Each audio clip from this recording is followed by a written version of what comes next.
As a mix engineer, I feel that my job is to make sure that what goes out is as good as it can be. But I also feel that I have a role to help people get to that point in their heads. One of the reasons that people often hire me is because they've got stuck going around in circles on their tracks and they don't know when they're finished, or they don't know how to finish them. I also think that my role as a mix engineer is to help people get their finished result in the way that they want it. I want to make sure that what they get is what they want. But what happens if they don't know what they want? Or what happens if they start going down to the minutiae? And how important is the minutiae? Well, to them, very, very important. But to the end listener, I'm not sure.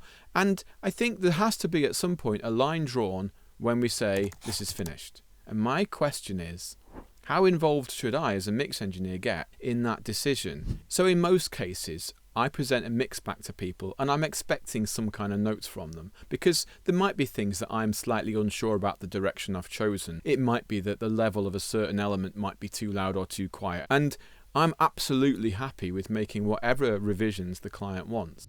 Some tracks can end up with zillions and zillions of revision notes on here, and they can be things like this vocal's too loud, or they can be change this by half a decibel. The way I usually do this is I leave it in the hands of the artist. But do you think that it's my role to say, it's done?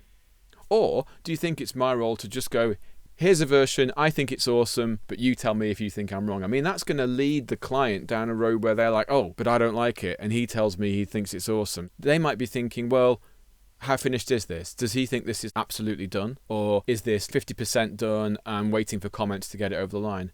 I don't know where the nuance lies there. I don't know where the responsibility lies. And that's what I'm interested in your feedback. I mean, maybe that continued revision cycle is just another way of putting off actually releasing the song into the wild. I think there's clearly something I have to call there, of course, as a mix engineer, and all mix engineers have to call that. And my view is I'm going to present something to the client that I am very happy with, even for round one. I'm not going to present something that I am unhappy with. But like I say, there might be nuances of opinion or little subtleties that I got slightly wrong. And as I've said, I am cool with getting revisions and I think it's important. But my question is, when do we draw the line? Who makes that call? And I'm guessing the answer is it's a collaborative thing, and it has to be. But it's an interesting talking point, and it's something I'm going to muse over. If you've got any thoughts on this, you've got any comments, drop me a message, book a call. I genuinely would love to chat about this.